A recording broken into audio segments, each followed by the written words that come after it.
Assalamualaikum warahmatullahi wabarakatuh. Pembahasan kita kali ini mengenai screening dalam epidemiologi. Yang pertama, pengertian screening, kemudian tujuan screening, bentuk screening, dan yang keempat, pertimbangan program screening.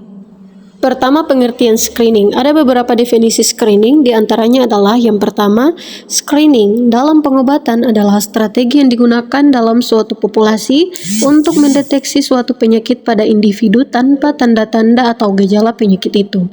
Tidak seperti apa yang biasanya terjadi dalam kedokteran, tes screening yang dilakukan pada orang tanpa tanda-tanda klinis penyakit. 2. Screening adalah cara untuk mengidentifikasi penyakit yang belum tampak melalui suatu tes atau pemeriksaan atau prosedur lainnya yang dapat dengan cepat memisahkan antara orang yang mungkin menderita penyakit dengan orang yang mungkin tidak menderita penyakit. Ketiga, screening menurut WHO adalah upaya untuk mengidentifikasi suatu penyakit yang secara klinis belum jelas dengan menggunakan pemeriksaan tertentu atau prosedur lain yang dapat digunakan secara cepat untuk membedakan orang-orang yang terlihat sehat tapi mempunyai penyakit atau betul-betul sehat. Maka dapat kita simpulkan bahwa screening merupakan deteksi dini penyakit, bukan merupakan alat diagnosis. Maka orang yang mendapatkan hasil positif dari suatu tes screening harus dirujuk ke dokter atau rumah sakit untuk diagnosis dan mendapatkan pengobatan. Tes positif akan mengikuti tes diagnosis atau prosedur untuk memastikan adanya penyakit. Tujuan screening. Tujuan dari screening adalah untuk mengidentifikasi maupun mendiagnosa penyakit sedini mungkin pada komunitas sehingga memungkinkan intervensi lebih awal dan manajemen dengan harapan untuk mengurangi angka kematian dan kesakitan dan meningkatkan kualitas hidup. Dengan melakukan deteksi dini atau diagnosa secara dini, maka diharapkan dapat diketahui penyakit sedini mungkin ketika sebelum timbul atau pada saat timbul gejala.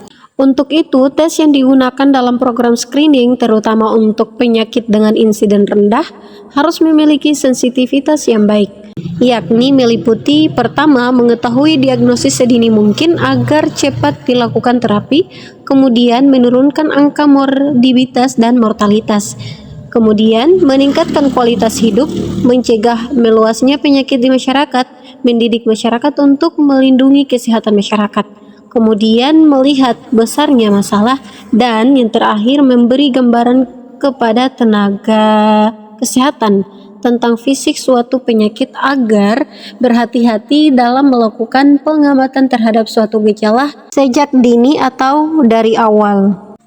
C. Bentuk screening. Bentuk screening ini dibagi menjadi 4 bagian, yakni yang pertama, mass screening.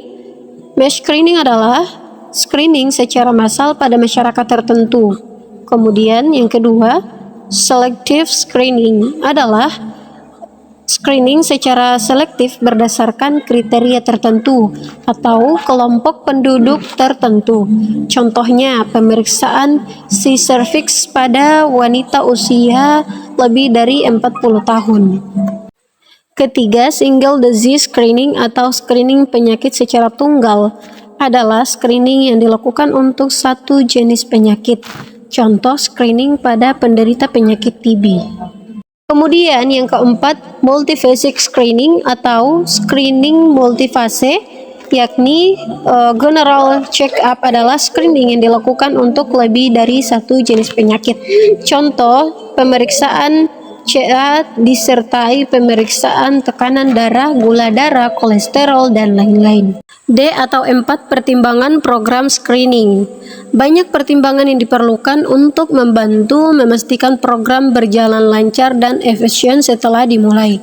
Di bawah ini merupakan poin-poin yang menjadi pertimbangan dalam melakukan screening. Pertama, penyakit atau masalah kesehatan merupakan problem yang serius dan merupakan masalah kesehatan masyarakat. Sehingga morbiditas dan mortalitas, yakni morbiditas adalah jumlah jenis penyakit, sedangkan mortalitas adalah jumlah kematian. yang dimana perlu dipertimbangkan dalam melakukan screening. Kemudian yang kedua, pengobatan yang dapat diterima harus tersedia untuk individu berpenyakit yang terungkap saat proses screening dilakukan.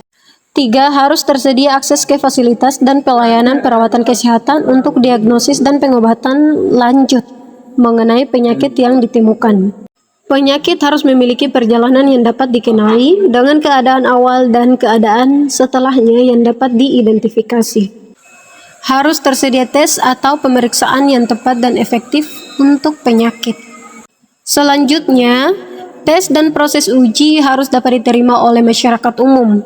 Dan riwayat alami penyakit atau kondisi harus cukup dipahami, termasuk fase reguler dan perjalanan penyakit, dengan periode awal yang dapat diidentifikasi melalui uji. Kemudian yang kedelapan, kebijakan, prosedur, dan tingkatan uji harus ditentukan untuk menentukan siapa yang harus dirujuk untuk pemeriksaan dan tindakan lebih lanjut. 9. Proses harus cukup sederhana sehingga sebagian besar kelompok mau berpartisipasi. 10. Kebijakan intervensi atau pengobatan yang akan dilakukan setelah dilakukan screening harus jelas. Dan yang ke-11, screening jangan dijadikan kegiatan yang sesekali saja, tetapi harus dilakukan dengan proses yang teratur dan berkelanjutan. Sekian video kali ini, terima kasih. Wassalamualaikum warahmatullahi wabarakatuh. Semoga bermanfaat. Bantu dukung channel ini dengan subscribe, like, dan share. Terima kasih.